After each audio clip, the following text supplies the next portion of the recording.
right, good morning everyone, and welcome to the paper session on comparisons. I'm Peter Lindstrom, I'll be your session chair today. So we have 6 exciting talks in this session. The first 5 will be presented in person, and then we'll have somebody, our last speaker, joined by Zoom at the end. So before we get started, I just wanted to remind everyone to please post your questions through Slido by going to the IEEE virtual website. All right, so let's get started. So our first speaker is Linh Yan. We'll be talking about geometry-aware merge tree comparisons for time-varying data with interleaving distances. So Linh? Hi everyone, welcome to this presentation. My name is Linh Yan, a postdoc from Argonne National Laboratory. Today, I will present my work during my PhD, Geometry-Aware Merge Tree Comparisons for Time-Varying Data with Interleaving Distances. This is a collaboration with my PhD advisor, Bei, from the University of Utah, as well as Tala, Farhan, and Ingrid from Linköping University.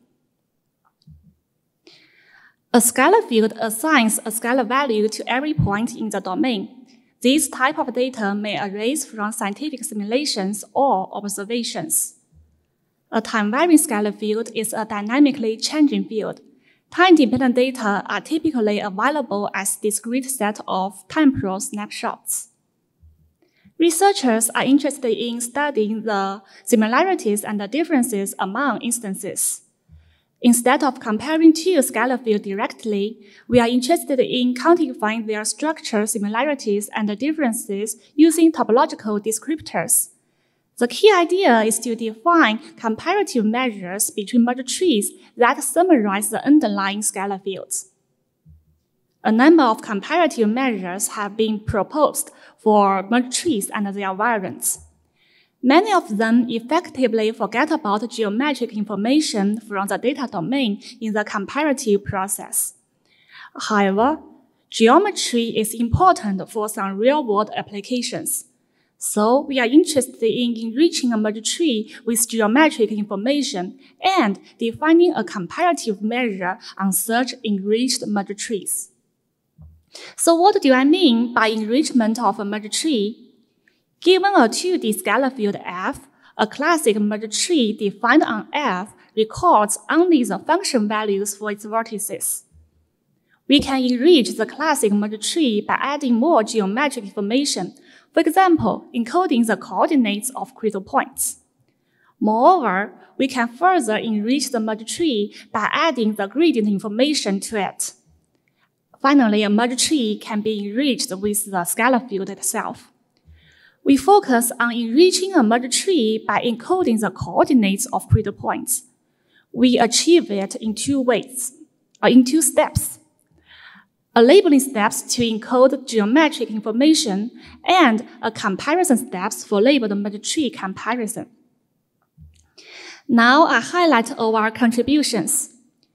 We provide a journal and a unifying 2-step framework that support geometry-aware comparisons of merge trees for time-varying data. Then we demonstrate that our proposed framework can help detect transitions, clusters, and periodicities of time-varying data, as well as diagnose and highlight the topological changes between adjacent data instances. In the following, I will give some technical details behind our geometry-aware merge tree comparison. First, what is a merge tree? We use merge tree to study the sublevel set of F at a threshold T.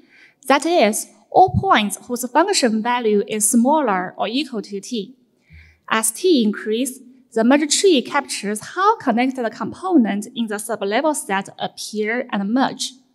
When T is equal to the function value of a local minimum, a component appears. When T is equal to the function value at a saddle, for example here, 2 components merge into 1, so on and so forth. Now, a leaf labeled merge tree assigns labels on the leaves. It turns out that we can build a matrix from a leaf labeled merge tree. Given a tree with 4 labels, we can build a 4x4 matrix called induced matrix. Values on the diagonals are the height value of its leaves, and off-diagonal value is the height of the lowest common ancestor of corresponding leaves. Given two leaf-labeled merged trees, the interleaving distance between them is the L infinity norm of their induced matrices. Then how can we generate labels for two merged trees using the geometric information in the data domain? Given a pair of unlabeled merged tree, T1 and T2, the tree with a larger number of leaves is chosen as the pivot tree. In this case, we choose T1. We give each leaf of T1 a distinct label to create the pivot label set. Then, the pivot label set is assigned to the leaves of T2 considering the geometric proximity of critical points in the domain. To do so, we construct a weighted complete bipartite graph between the leaves of T1 and T2. The weight is their Euclidean distance. The main idea is to find a matching in which the sum of the edge weight is as small as possible. Under this setting, the leaves of T2 are labeled as 1, 2, 4.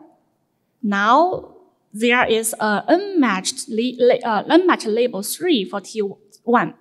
The next step is to create dummy labels on T2 to ensure that it uses the entire pivot label set.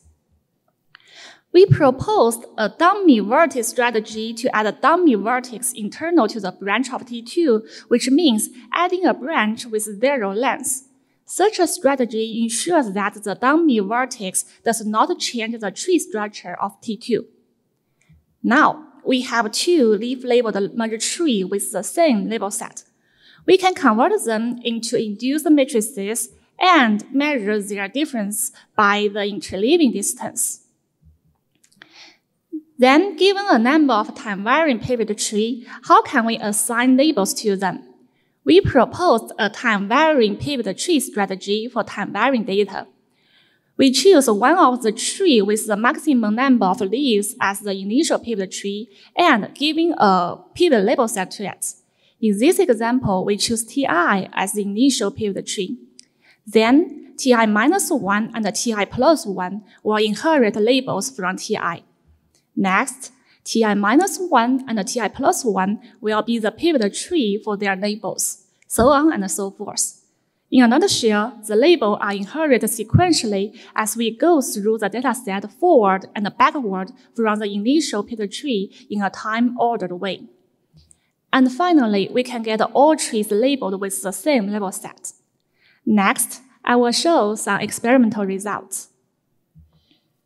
Here is an experiment we did with the Red Sea dataset. This dataset is used to study the circulation dynamics and the eddy activities of the Red Sea. We used the velocity magnitude fields of the sea surface with 60 time steps.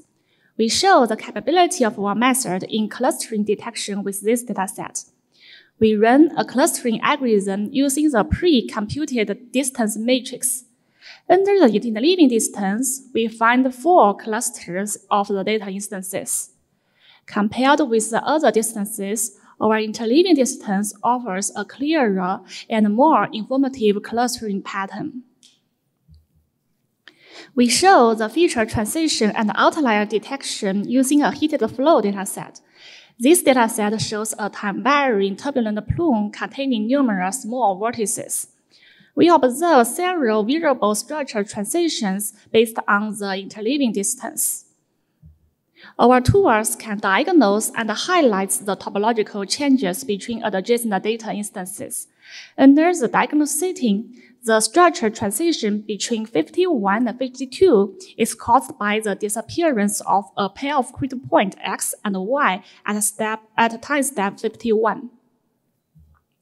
We also find an outlier at instance 75, which is caused by a sudden appearance and disappearance of a pair of critical points. Then, periodicity detection. We use the von Karman vortex tree dataset. Using the purely geometric information, the periodicity of this dataset is 17.5, as shown under DEF. On the other hand, The periodicity detected by the purely topological information is around 37. Our interleaving distance can detect the periodicity at 75 and at the same time show more structural transitions compared with DF. There are many future directions. First, improving efficiency and robustness, especially when the underlying data contain a large amount of noise or a large number of features. Second, our method can be extended to encode information from the underlying applications. Thirdly, developing other geometry-based labeling strategies such as mapping critical points using Morse complex is also an interesting direction. Here is the take-home message of this talk. We define a geometry-aware merge-tree comparison method, which is called interleaving distance between labeled merge trees. We use this distance for time-varying scalar field analysis in terms of clustering, structure transition, outlier, and periodicity detection. Finally, our tools is open source on GitHub, and we would like to thank our funding agencies. Thank you for listening.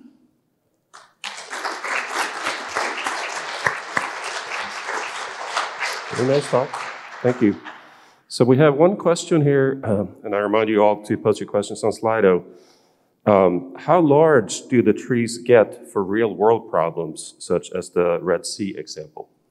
For the Red Sea dataset, we did some simplification on the original scalar field, and after that, it contains about 40 critical points for one data instance.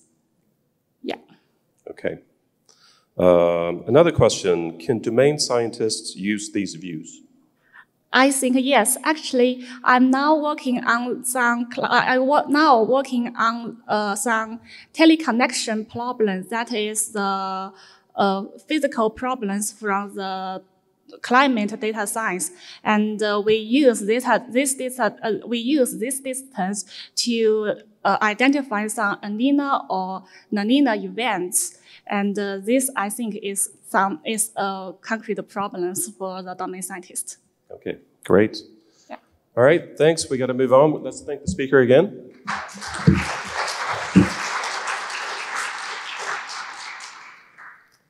So the second talk in this session is titled Interpretable Anomaly Detection in Event Sequences via Sequence Matching and Visual Comparison. And the speaker is Shunan Gu.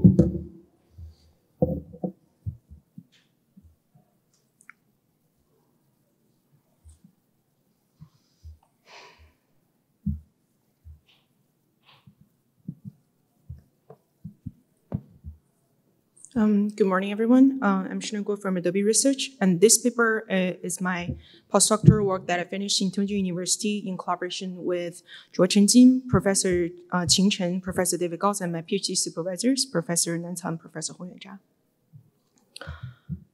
So event sequence is in the form of a series of discrete events and is often observed in a wide application domain. And anomaly detection is a very common analytical task for event sequence analysis, as it often contributes to the discovery of very critical information, such as abnormal behaviors in weblogs, frauds in financial transactions, and some medicine misuse in the clinical health records.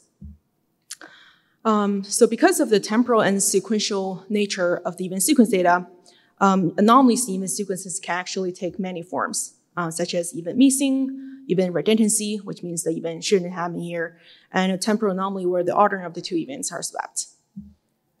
However, in the context of anomaly detection of event sequence just on the pure model and the algorithm side, these interpretable informations are oftentimes not visible. When users see the output from the model, they only know these sequences are abnormal. However, they don't know why the sequences are abnormal. And one of the most intuitive way of understanding why a sequence is determined as anomaly is to compare the outlier sequence with the normal one. However, just as the outlier sequence can take many forms, the normal sequences can also have many variations.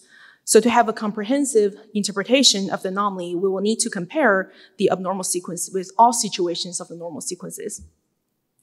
Despite that visual comparison for even sequences data is not a new problem in this area, previous work has mainly focused on one-to-one sequence comparison to detect event differences between two even sequences, and many-to-many sequence comparison for just to compare the volume of the flow between events.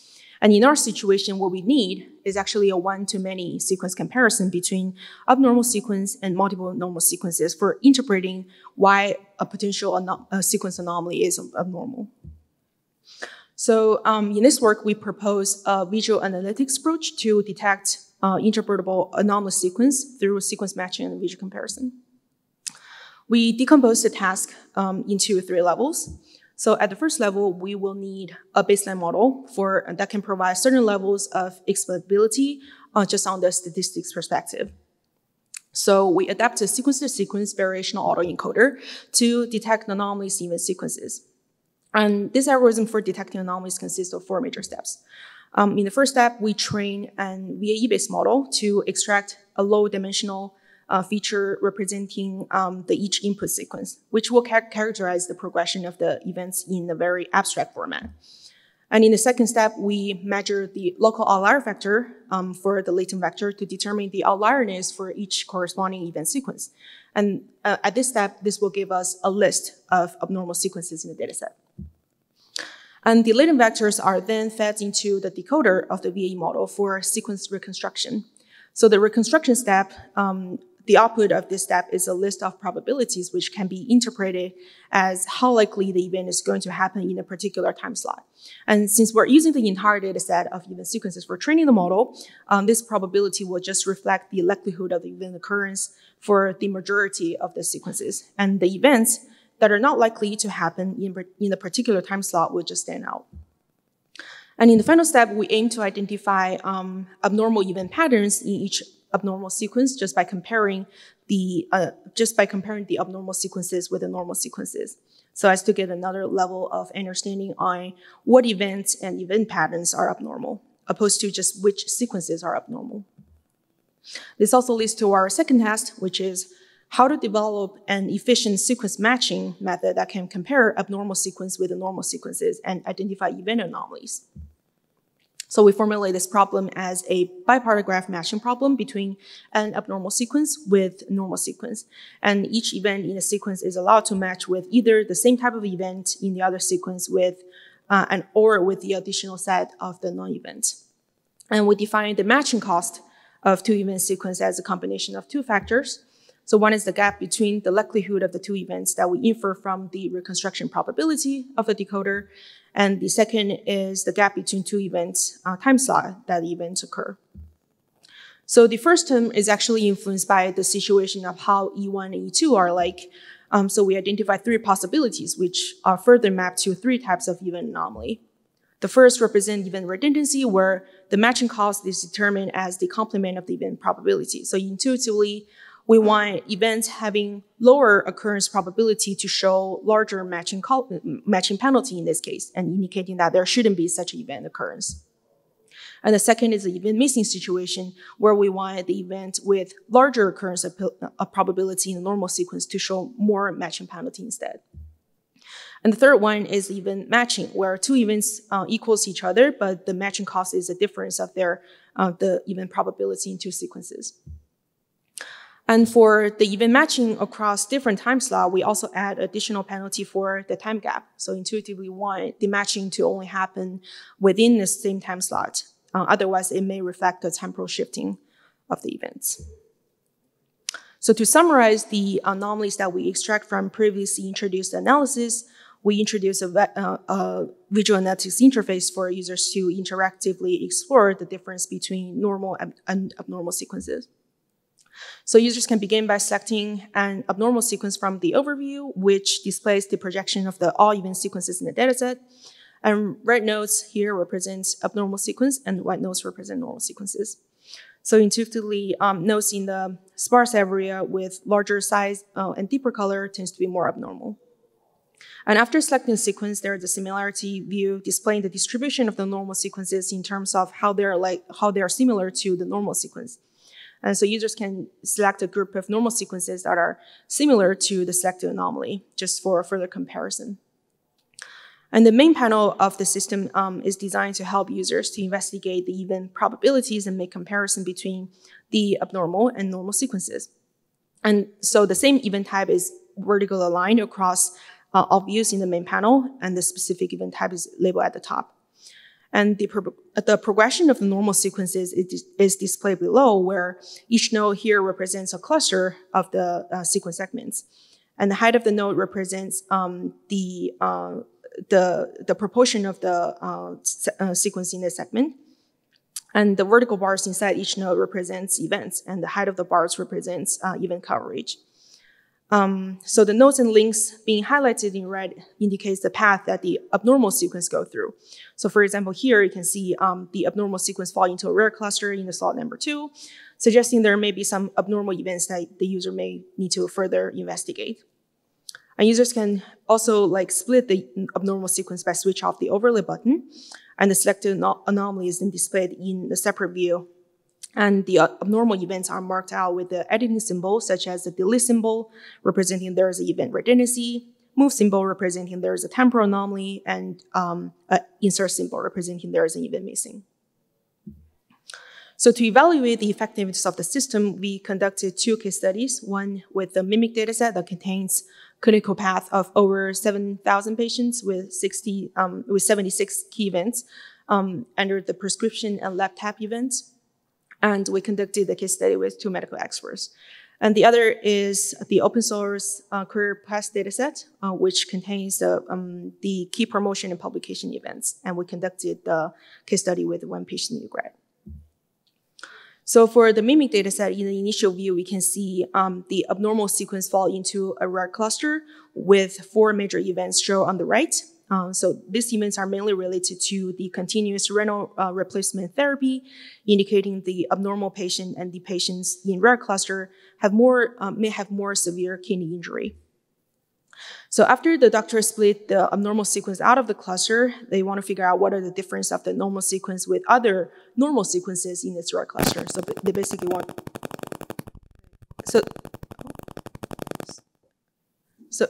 So they basically want to compare what are the differences of the abnormal sequence of abnormal patient with a severe kidney injury with a normal sequence in this cluster. So they can click on the rare cluster and see there are mainly 2 event redundancy and 1 event missing, which indicates some potential misuse of the medical treatment. And the medical expert provided more detailed explanations for this event anomalies during our interview. And since I assume that most of the audience in this room does not have a medical background, so I'm not going to expand too much details here, but please refer our paper if you're interested. So the other use case is the career path of the scholar, where we identify 3 types of anomaly. So the first is the missing event, the missing journal event, which indicates most scholars in this dataset have publication background of journal during their bachelor study, but the abnormal sequence does not contain publication event in the bachelor stage. And the second is the temporal anomaly on the assistant professor and the PhD event. So normally people get assistant professor title after obtaining PhD. However, we observe in the dataset, there is a rare career path that the assistant professor title actually occur at the stage of the bachelor degree. And the third is the temporal anomaly of the end of the assistant professor event and the starting of the associate professor title, so which suggests that these 2 events usually comes together in 1 time slot. However, the anomalous sequence has 1 year gap between 2 events. Yeah, almost finished.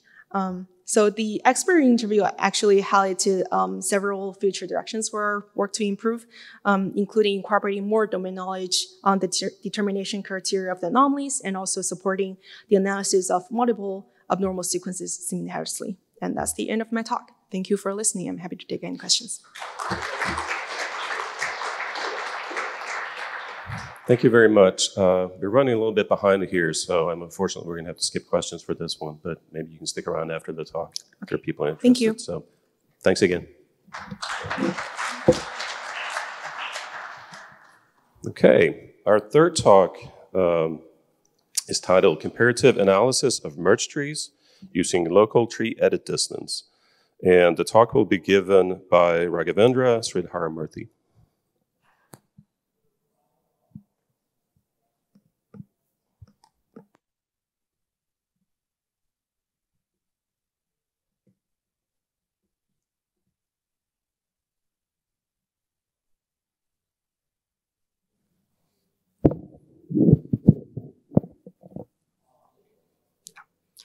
Hi, I'm Raghavendra, a PhD student working with Vijay Natarajan at the Indian Institute of Science. I'll be talking about our recent work, comparative analysis of merged trees using local tree edit distance. So let us see the utility of such a comparative analysis. So scalar fields are real valued functions on 2D or 3D domains, like temperature, pressure, or electron density, as shown in this example, which arise from scientific phenomenon. They can be static or dynamic, and comparing them is a very important step in any meaningful analysis. So point-wise comparisons are prone to instabilities and are not invariant to transformations like rotation, scaling. So what we do is we construct a combinatorial representation of the field, which is a topological structure, which is like a graph or a tree. These structures come with proven methods to remove noise via a step called topological simplification. So once we have the simplified structures, we compare them, and by this comparison, we gain some useful insights about the data. So in this work, we concentrate mainly on comparing structures or substructures of this kind. So such a comparative analysis has resulted in many tools, which has led to a variety of applications. But most of these tools are applicable in a global sense and are so insufficient in many scenarios. So the two scalar fields here are globally different because of the red highlighted region, but are locally similar due to the black highlighted region, and this similarity is hierarchical. So in contrast to global measures, we need some local measures to capture this kind of scenarios. So to formally state our problem, we want to design methods to compare scalar fields locally by comparing their merged trees. So in this respect, we define a new comparison measure LMTED to locally compare scalar fields efficiently and hierarchically. We provide a dynamic programming algorithm, and we prove that the distance is a metric, and we also showcase a lot of applications. So to give some background, given a d-dimensional scalar field, the isocontour, which is represented by the black curve here, consists of all the points in the domain which map to the same iso value. So as the value is varied, the isocontour undergoes changes in topology, and the changes can be creation, deletion, split, and joins. Such changes happen respectively at the critical points of the function, which are the minima, maxima, and the saddles, and these can be computed by the local neighborhoods. A merge tree tracks these kind of events via its edges, while the nodes of the merge tree are the critical points. So here, a contour component is created at this highlighted minimum, and it's followed by another contour component which is created at the second highlighted minimum. Their combination occurs at this particular saddle, and this can be treated as the destruction of the newest component. So these two critical points can be paired as the creator and the destroyer of this feature. The function value difference between these two critical points is called the topological persistence of this feature. A persistence diagram consists of these pairs represented as points in the 2D plane with the creation and the destruction function values as the coordinates. So the low persistence pairs, which are closer to the diagonal, can be treated as topological noise, and they can be simplified. Our proposed distance relies on edit distance between rooted unordered trees. So edit distance comes with 3 edit operations: relabel, insert, and delete. And a sequence of these operations can be applied to go from one tree to the other. Each operation has a cost, and the tree edit distance is given by a minimum cost sequence which achieves this. In our work, we consider a variation called constrained edit distance, which is computable, and it also makes more sense in case of merge trees. So we define the edit cost for a pair of nodes P, Q by considering their corresponding features in the persistence diagram. So the cost of the insert and delete is given by the L infinity distance between the feature in the diagram and the diagonal. The relabel cost is given by the minimum of 2 quantities. One, the L infinity distance between the features in the diagram, and the other, the sum of the delete and insert operations, since relabel can be a combination of these two. So with this cost model, we introduce a local comparison into our previous work, which was called the Global Merge Tree Edit Distance, or MTED, by addressing some issues which made MTED insufficient for local comparisons. So one, there are subtrees in the merge tree which are not merge trees. We always want to ensure that they are merge trees. So what we do is we insert dummy nodes like I-10 over here with small perturbations in the function value from their parent nodes. This satisfies the constraint which we want, that all the subtrees we want to compare should be merge trees. Then the next thing is persistence of some particular features remains same throughout, and this leads to misleading results. So what we do is we introduce truncated persistence, where persistence of a particular node is dependent on the subtree which we are comparing. So depending on the subtree, it keeps on changing, and this localizes its contribution and it alleviates the misleading results. So with these changes, we have two dynamic programming tables, one from the previous merge tree edit distance and a new modified table for the local merge tree edit distance. So here for the subtrees rooted at I-10 and J7, we just highlight the entries of these two tables which are required to compute the local merge tree edit distance. For further details, one can refer to the paper. So with this background, we define our LMTED to be a combination of two costs. So one is the reliable cost, which is incurred by mapping between the unpaired nodes, and the other is the entry which is indexed by I, j in the modified table. So we highlight the utility of LMTED with some applications. So detecting symmetric structures in biomolecules is a very important step in understanding them. We consider the cryo-EM data, which captures the electron density for the influenza A virus. So we compute the merge trees. We compare it with itself. We apply some refinements to reduce the comparisons. And this is the resulting distance matrix, which can be seen here. So we pick two submatrices which are highlighted. And these leads to symmetric structures which can be picked from the scalar field. So we are able to capture symmetry at multiple scales, and this is not possible with a global measure without significant pre-processing. Next, we have another application related to the topological compression. So Solar and others introduced topology-aware compression with guarantees with respect to bottleneck distance. We do a fine-grained analysis by considering its effect on the various regions corresponding to the subtrees using LMTED. So we compress the scalar field consisting of a cryo-EM data with thresholds of 0.5%, 1%, and 2%. And we compute the merge trees, and we consider the 0.5% to be the baseline with respect to which we compare our results. So we compare the subtrees whose regions have 100% overlap in the domain. So we highlight some regions in the domain based on the effects of compression. Here, the red region remains unchanged throughout for all the compression thresholds. The orange region remains unchanged at 0.5 and 1%. The regions which have shades of green and blue, they changes throughout with respect to all the thresholds. So thus, so we also capture all the regions which remain unchanged during moving from one threshold to the other. So here in this case, while going from 0.5 to 1, we observe that there are 19 regions which remain unchanged, and we highlight those regions in the distance matrix by those stars. Thus, using LMTED, we can keep track of the effects of compression in a hierarchical fashion, and we also are able to identify regions which are affected by compression.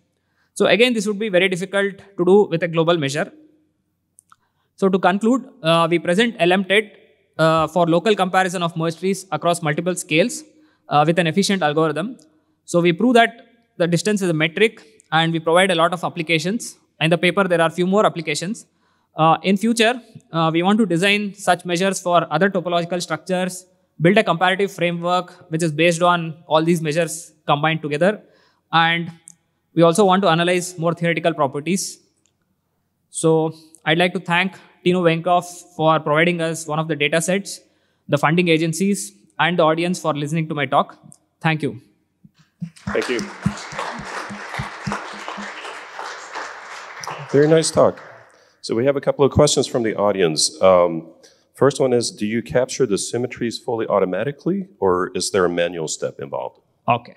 So the symmetric capturing is kind of semi-automatic in the sense that so there is a persistence-based simplification before to reduce the topological noise. So there, a user input is involved for the persistence threshold. But after that, I think it's almost automatic. We just get the merge trees. We compare them using our local merge tree edit distance, and we get the submatrices from the distance matrix. Okay, great. Thank you very much. Let's thank the speaker again.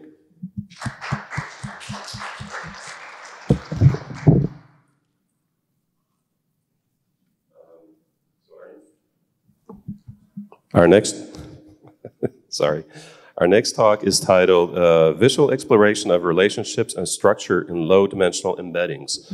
And the talk will be given by Klaus Eckelt.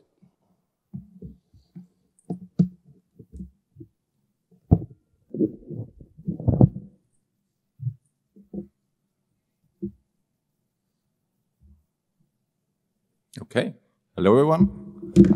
My name is Klaus Eckelt. I'm a PhD student at the Johannes Kepler University in Linz in Austria.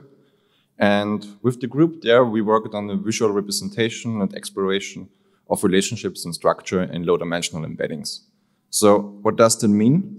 Let's take this embedding as an example. It is a projection from the Palmer's penguins dataset, which describes different species of penguins that live on Antarctic islands by their body measurements, and it also records their sex. So this embedding is based on the body measurements, and we can color code the points by species to see whether the penguins are different, which is the case. But how are they different? By their weight, their size, the island they live on.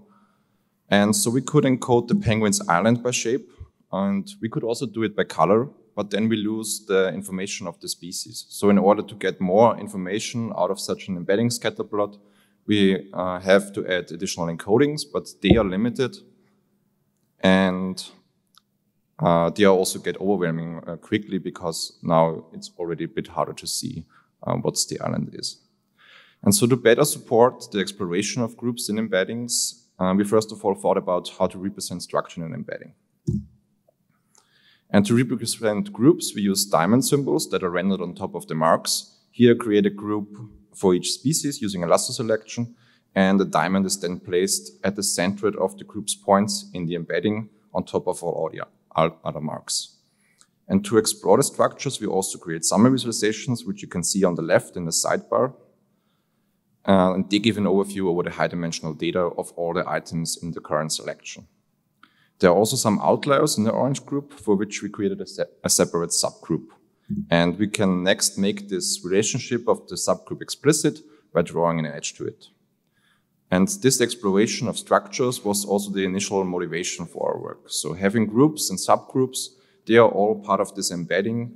And we want to find out, are they different by certain features in the data, like so species or island, and then have a look, are they different on a high level in this scatter plot, and then in detail on the high-dimensional data. So there can occur many different structures and relationships in data. And in terms of structure, we support single items, of course, as you have it in standard scatter plots, and also groupers of items, which can be defined based on user selection with a lasso, for example. Groups can also be defined density-based by applying a clustering algorithm to the scatter plot. Or they can be defined on the high-dimensional data, grouping items of the same category or with similar numerical features. We can already see here that relationships between the groups and items are also important, as we have 2 pink dots that are quite near the green group, although they belong to the other one. And the relationships between groups are represented by directed edges and can be extended to arbitrary depths. So we can define hierarchies and also graphs.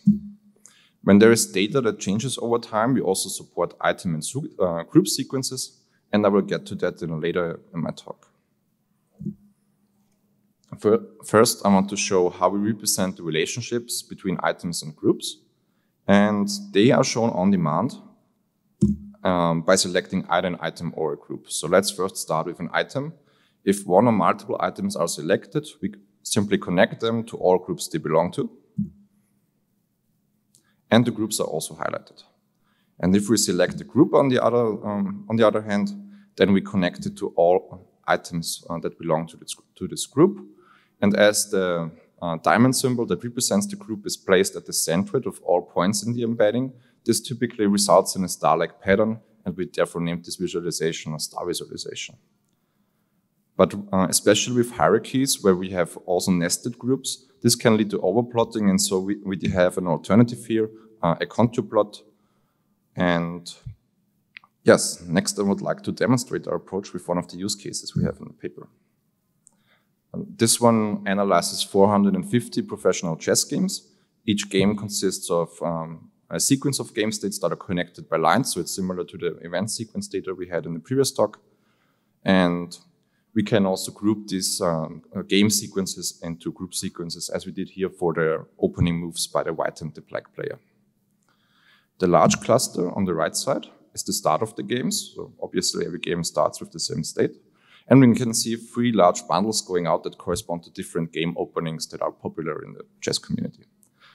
Hovering over items or selecting them by a group or lasso selection shows the summary visualization. And we see here that the white player starts the game with the kingside knight in an opening that is called Zacatrot opening.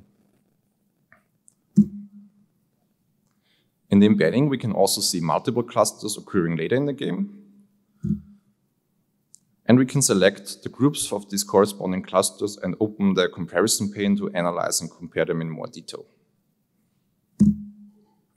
The comparison side pane shows summary visualizations for the selected groups in the first column and a difference visualization in the second column. The summary visualizations give an overview over all game states of each group, and for each chessboard square, the most frequent chess pieces are rendered on top of it, and the opacity then encodes the frequency. In all of the groups, castling is used by both players to protect the king, and castling is also the only move in chess where 2 pieces, the knight and the king and the rook, can be moved simultaneously. So to get a better idea of how all those games are different, we move on to the difference visualization. And the difference visualization highlights the differences between groups. And in the first group, a bishop is in front of the black king, while in group B, a pawn takes this position. And this change is reflected in a difference visualization showing the respective squares in dark blue. So that's a big change together with a pawn. If there are smaller changes, the color gets lighter and eventually fades out.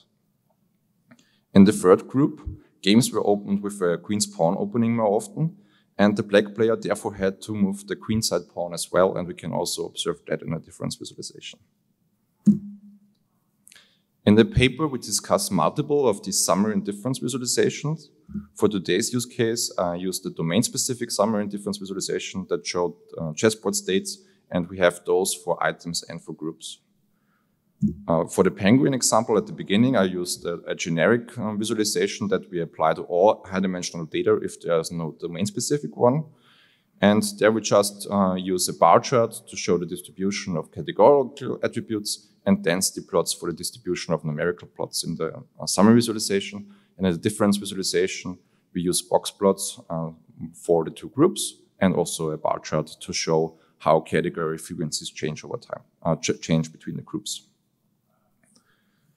And as the embeddings can be based on hundreds or even thousands of attributes, because we want to get an overview over them, we had to think about how we rank those attributes so the user gets the most important information out of it quickly. And in the summary visualization, we rank attributes by their standard deviation, so we can quickly identify the most and least varying attributes of the group. And for difference visualizations, we order them by the difference between the 2 groups. And there is also a threshold slider at the top right, so you can directly filter out everything that is not as different between the groups.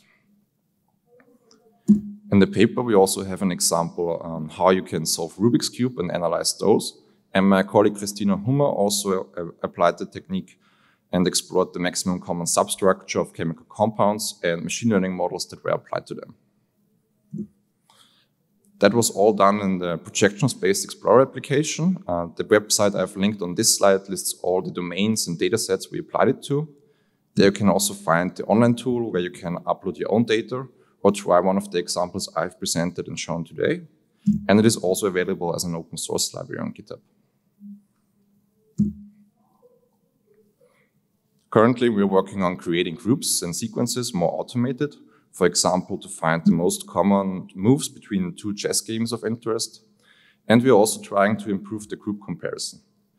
The high-dimensional difference visualization that I've just shown ranks attributes by the difference between two groups, but it's always only considering the individual attributes. So combinatorial effects of attributes that might separate the groups even better are not considered. And I was already looking into that, and thanks to time travel, I already presented this in the Visualization and Biomedical AI workshop on Monday. And I'm happy to discuss that also in the break later.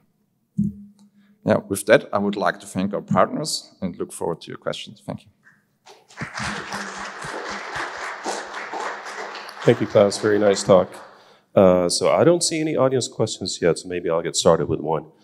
So in the chess example, were the groupings determined entirely by the opening move? Because otherwise, it looked like it would be very difficult for the user to sort of annotate what the different groups are with, say, a lasso tool. Yes, so in this example, we created the groups automatically beforehand, before loading it into it. And it was just for the first 10 moves or 5 moves by both players, because then it would branch out a lot.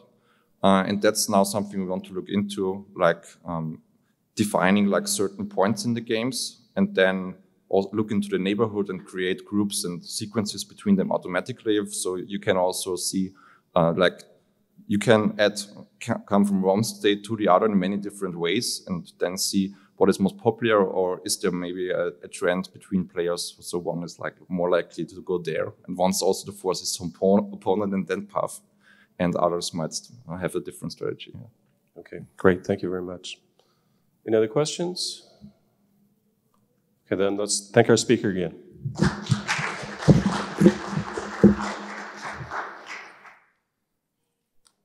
Okay.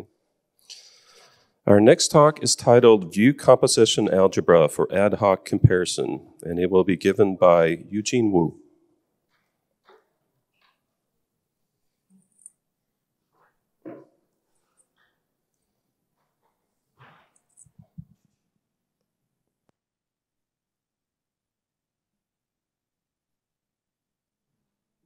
Okay, great. Hey everyone, so I'm Eugene and I'm from Columbia University. I'll be talking about VCA, which stands for View Composition Algebra. It also shares the same acronym as its purpose, which is an algebra to support visual comparisons. So comparison, as we know, is a fundamental part of visual analysis, right? It's both a high-level task in Bremer and Munzner's typology, as well as a low-level perceptual task that's kind of fundamental to graphical perception studies.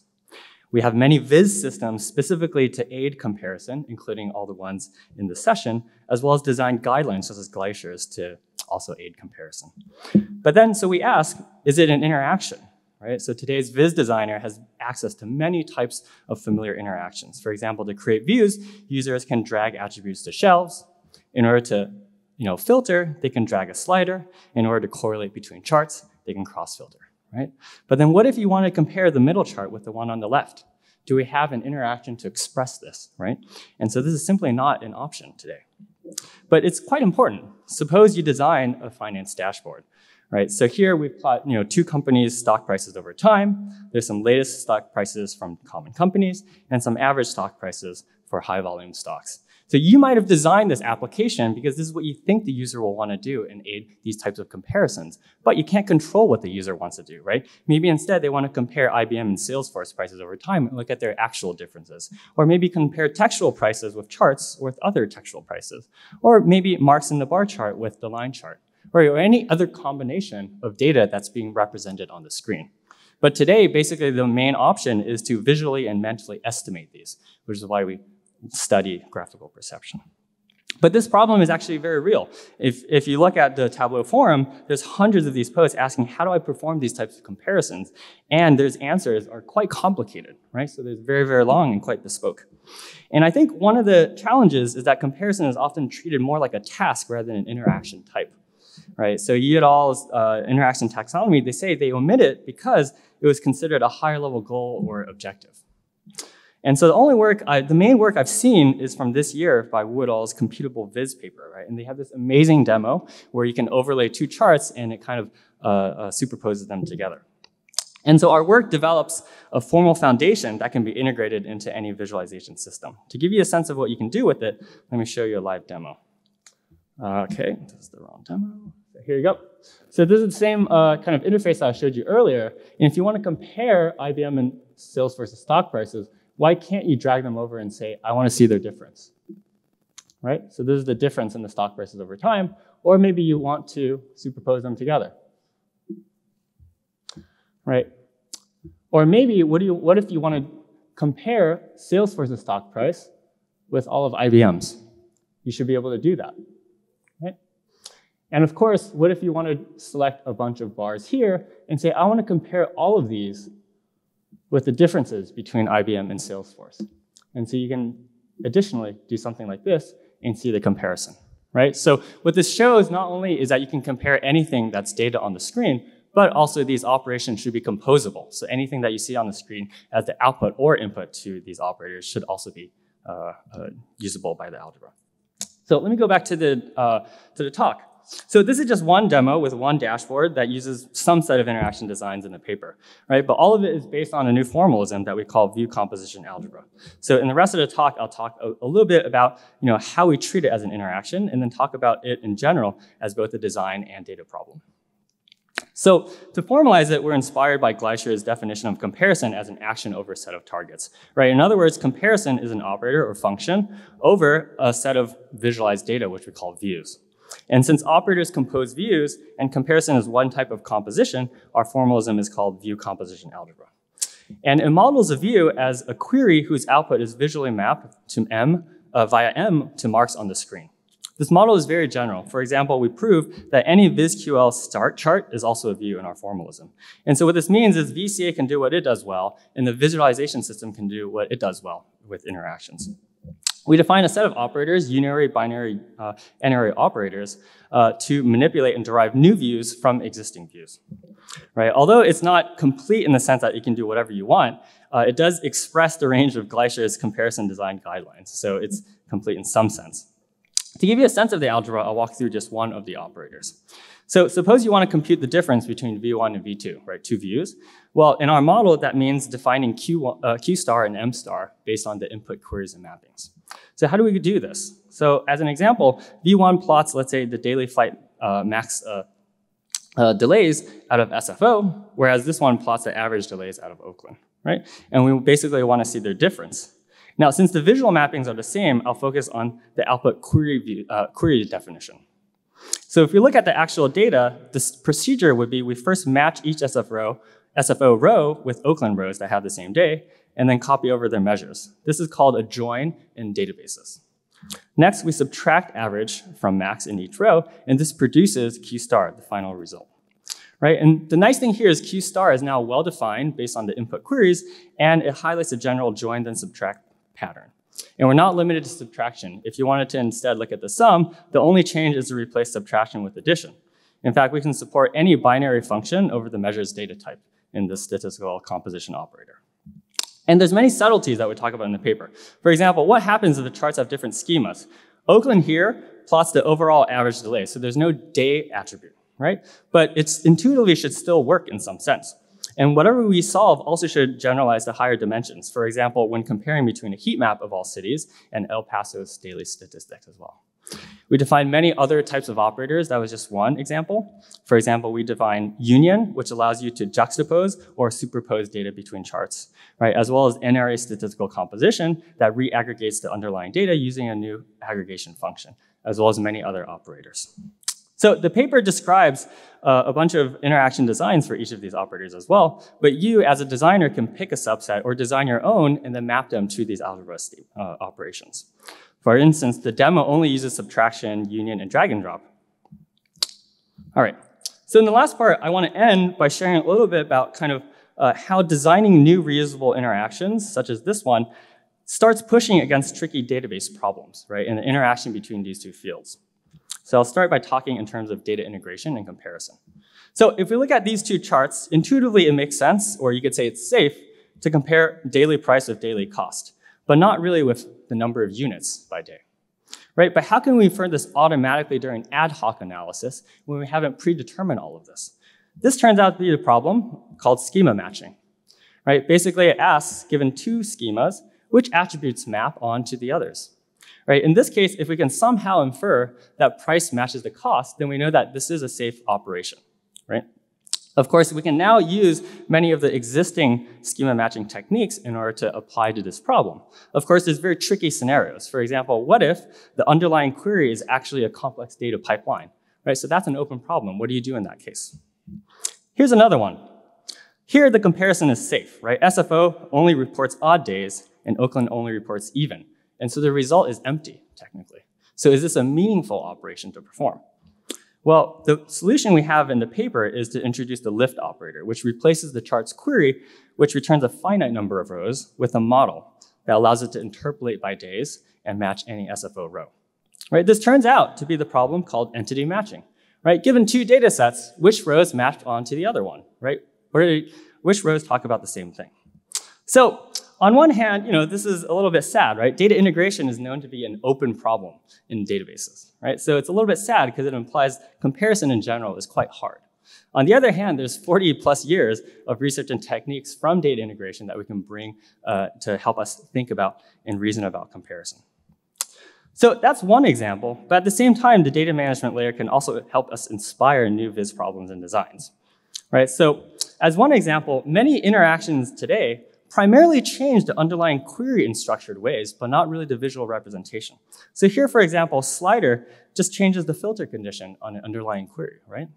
And what we've shown here in this paper is that we simply looked at a common but difficult type of query transformation that users want to perform but have trouble doing, and that helped us motivate new formalisms and interaction designs.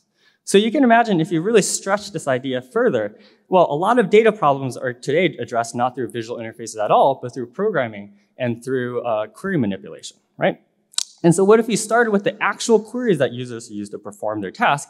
Can understanding how they change and what users actually want to do allow us to synthesize new interfaces or new interaction designs?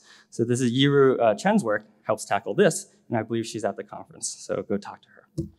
So to conclude, I introduced VCA to support ad hoc comparison interactions. I've argued that it's both a design as well as a data problem. VCA is compatible with common viz models, such as VizQL, and its operators are composable with themselves as well as existing interactions. So if you want to learn more, you can go to viewcompositionalgebra.github.io or go to my website. Happy to take questions. Thanks.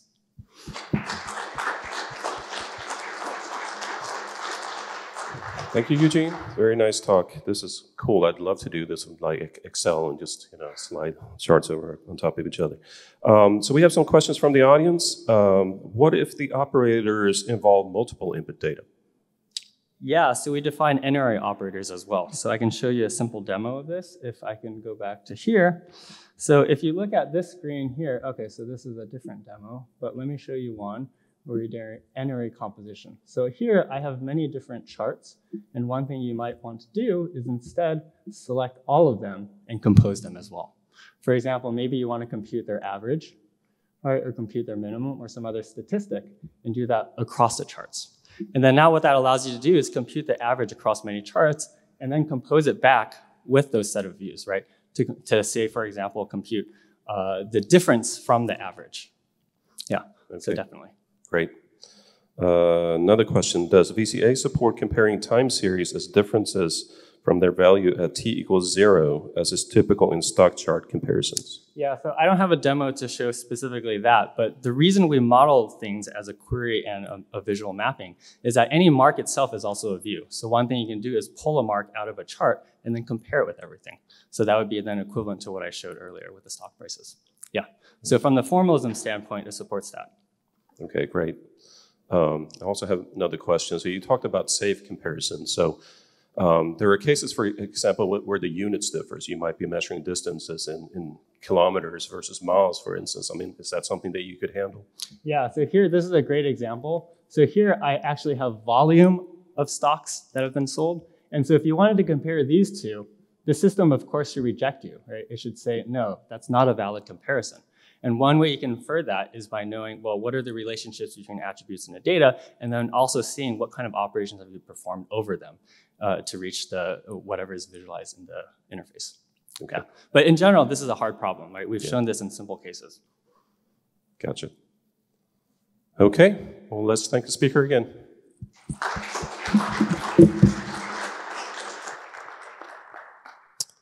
So it is time for our final talk in this session, which will be given virtually. The talk is titled Visual Comparison of Language Model Adaptation, and the speaker is Rita Sebastianova. Hi, I'm Rita, and I will present our paper called Visual Comparison of Language Model Adaptation. Language models get adapted to different domains and tasks. And although fine-tuning methods commonly achieve state-of-the-art results on many NLP tasks, they come along with limitations, such as a high training time and storage space. To overcome these shortcomings, Halsby et al. Have introduced adapter modules, a lightweight alternative for language model fine-tuning.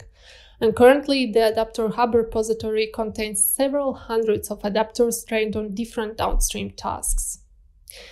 To select the best adapter for a given task, one needs to be able to compare the adapter properties.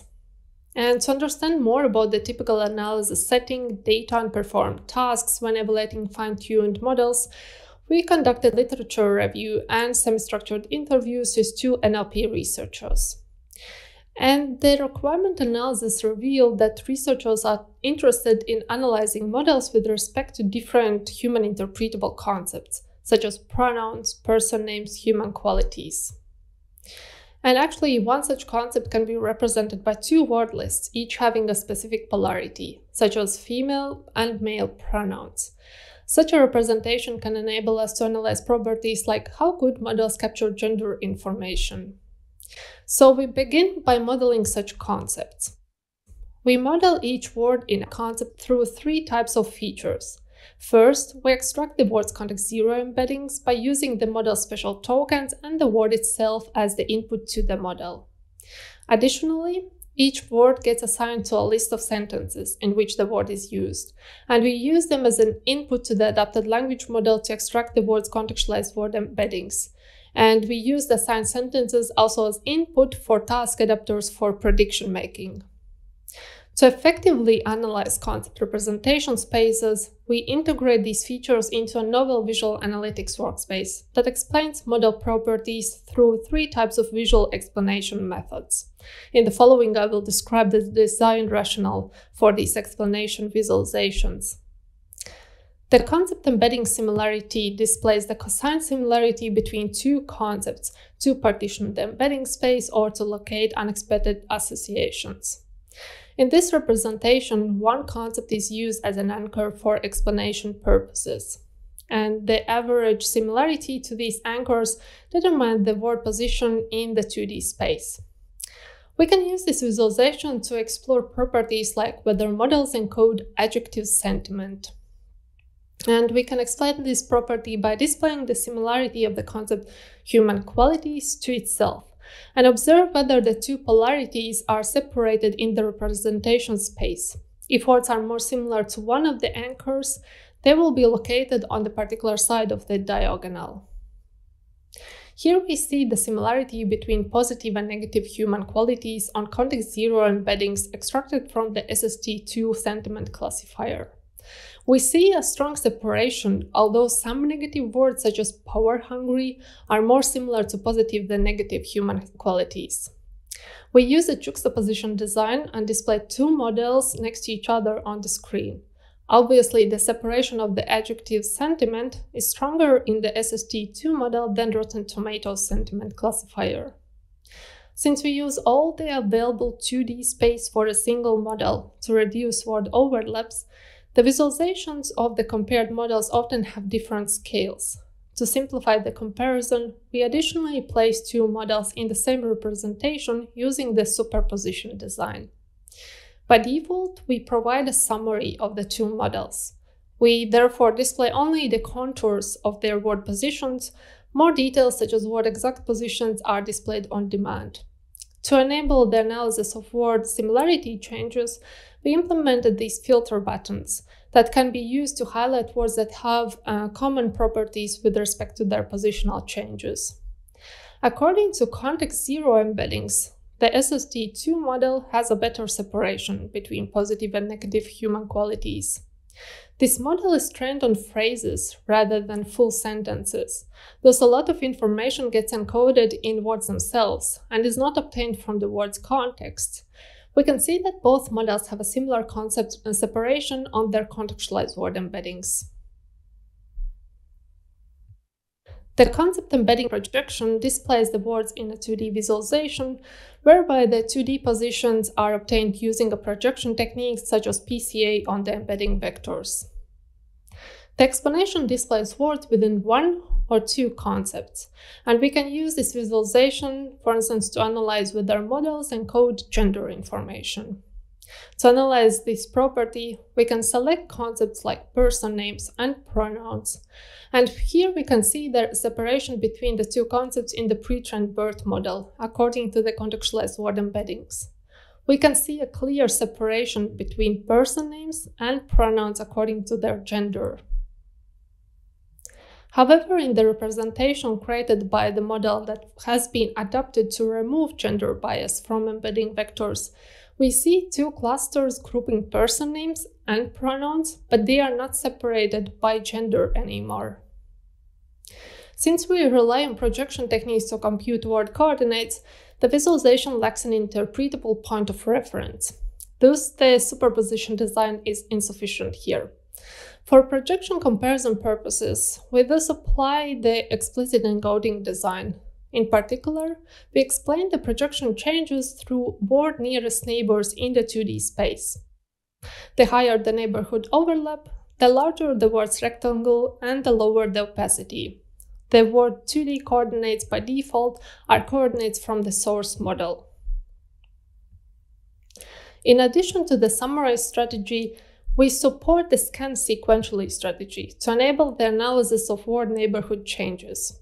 The users can filter words based on their neighborhoods by using the slider and glues displayed on top of the visualization. We can use this visualization to analyze embedding layer-wise changes. Here, we can see that in the early model layers, both models generate similar embedding spaces, which is shown by the low opacity rectangles that highlight high neighborhood overlaps. The gender information is encoded or eliminated only in the upper model layers. The concept prediction visualization can be used on adapters that have been trained on two class classification tasks. It explains the prediction similarity of two models that are trained on the same task, for instance, whether two sentiment classifiers produce similar prediction outcomes.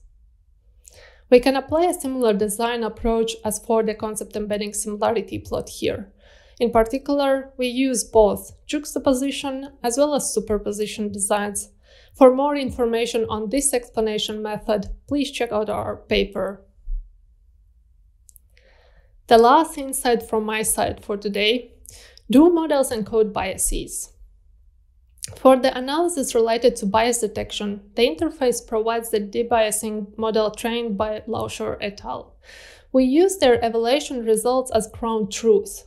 The authors show that the model is effective in removing gender biases according to most of the applied evaluation methods.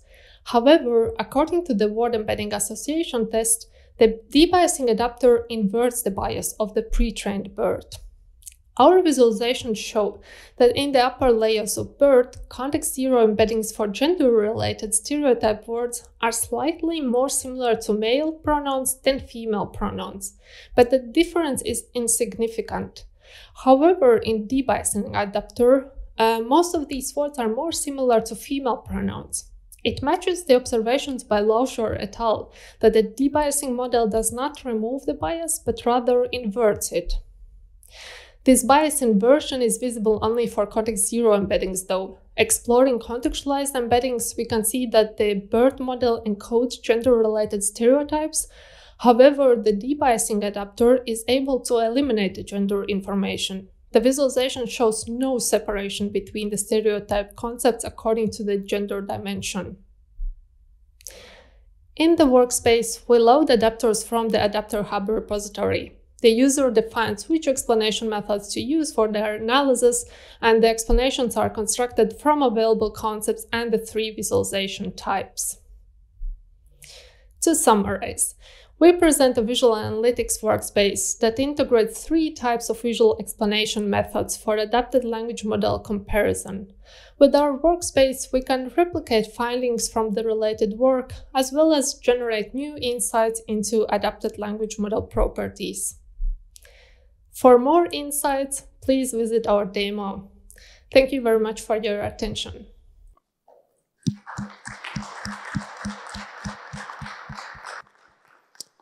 Thank you, Rita. Hi there, can you hear us?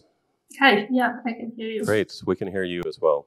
So we have a question from the audience, from Michael Gleicher, who asks, most of your examples look for visual artifacts, which might be caused by the projection to low dimensions, rather than by the word embedding itself. How do you help the user know that what they see is in the word embedding, not its 2D projection? That is a very good question, and we were thinking about that as well, like how to avoid that we are showing something what is introduced by the projection method and not what is inside the embedding vectors. But that's why we have multiple visualizations. Like we have this visualization where we use projections to reduce the high-dimensional vectors to 2D.